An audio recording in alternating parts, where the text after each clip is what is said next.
নমস্কার বন্ধুরা, এসপি মামনি রান্নাঘরে আপনাদেরকে অনেক অনেক স্বাগত। আজকের রেসিপি থাকছে পুকুরের জ্যান্ত পোনা মাছ। পোনা মাছ দিয়ে খুবই কম মশলা দিয়ে একটা রেসিপি করে আপনাদেরকে দেখাবো। পুরো ভিডিওটা দেখার জন্য অনুরোধ রইল। প্রথমে মাছটা আমি কেটে নেব। এই মাছটা সবেমাত্র পুকুর থেকে ধরে নিয়ে এসছে, তাই মাছটা এখনও খাবি টানছে। 3টে পোনা মাছ আর একটা জাপানি পুঁটি মাছ। প্রথমে মাছগুলোকে কেটে নেব।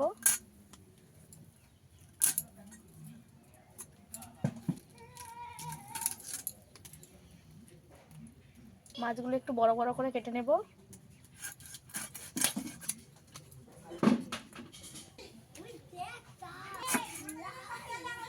পিসগুলো আমি একটু বড় বড় করে কেটে নিয়েছি।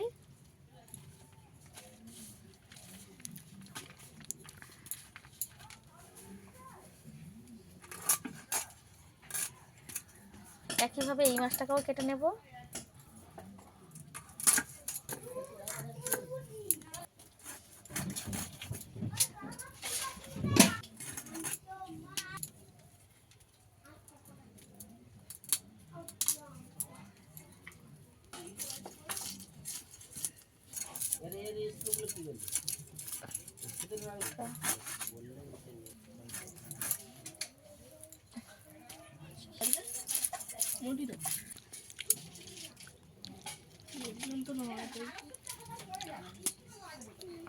আছে তো, সব মাছগুলো কাটা হয়ে গেছে, তুলে নেব।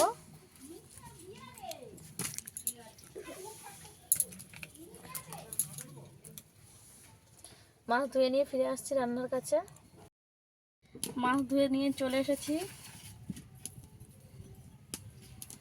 লবণ হলুদ মাখিয়ে নেব।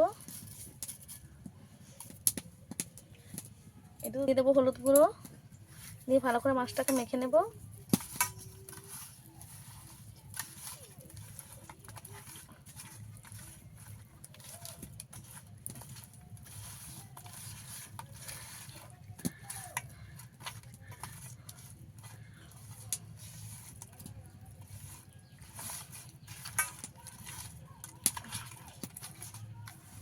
মাছ আমি লবণ হলুদ মাখিয়ে রেখে দেবো।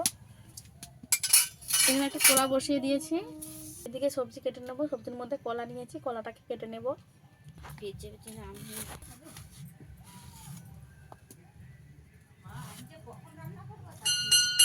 কলা লম্বা লম্বা করে কেটে নিয়েছি।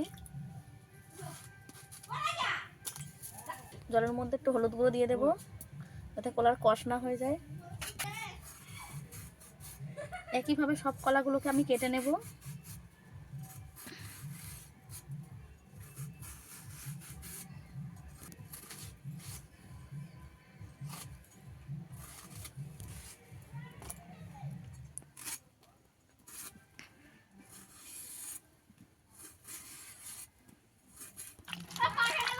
নিচে কত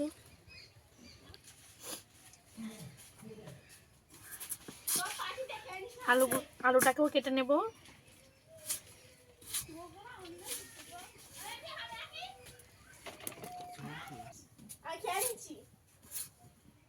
কড়া গরম হয়ে গেছে, দিয়ে দেবো তেল। তেল ভালো করে গরম হয়ে গেছে, দিয়ে দেবো মাছ। আগে থেকে লবণ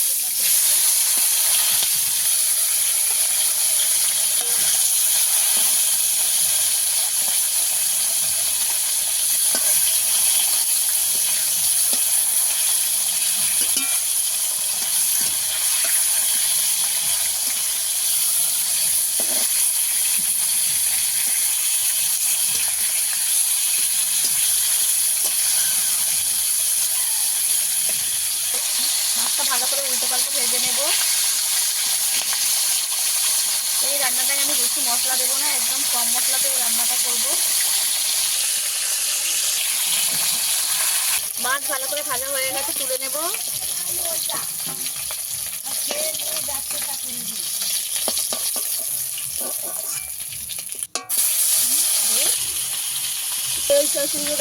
ভালো করে ভেজে নিয়েছি, তুলে নেব।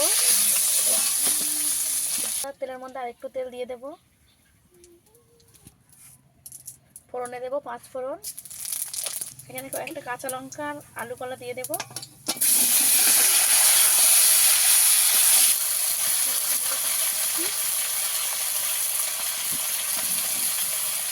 দিয়ে দেবো লবণ। লবণ দিয়ে একটু ভালো করে আলু আর কলা ভেজে নেব।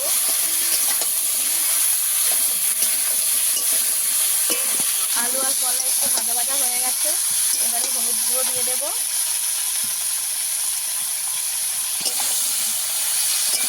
হলুদ গুঁড়ো দিয়ে আর একটু ভালো করে কষিয়ে নেব। একটু জল দেবো, দিয়ে আর একটু ভালো করে কষিয়ে নেব।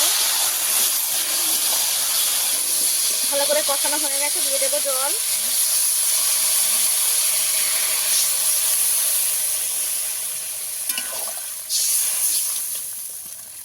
জল দিয়ে ভালো করে ফুটিয়ে নেব।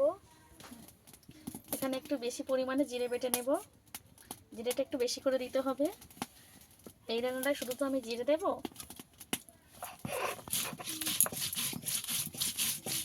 আমি মিহি করে বেটে নেব।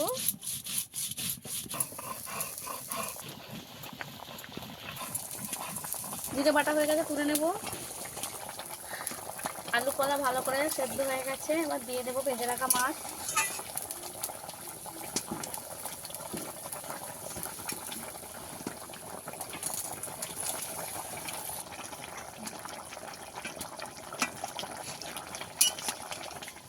জিরেটা বেটেছিলাম দিয়ে দেবো।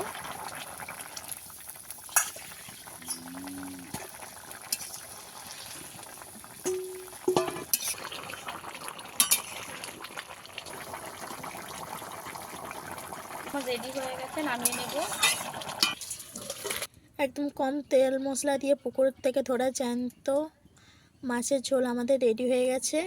এই রেসিপিটা বাচ্চাদেরকে বয়স্ক সবাই খেতে পছন্দ করবে, বিশেষ করে যারা তেল মশলা বেশি খায় না। এই রেসিপিটা আপনাদের কেমন লেগেছে অবশ্যই কমেন্টে জানাবেন। ভালো লেগে থাকলে আমার চ্যানেলটিকে সাবস্ক্রাইব করে পাশে থাকা অনুরোধ রইল।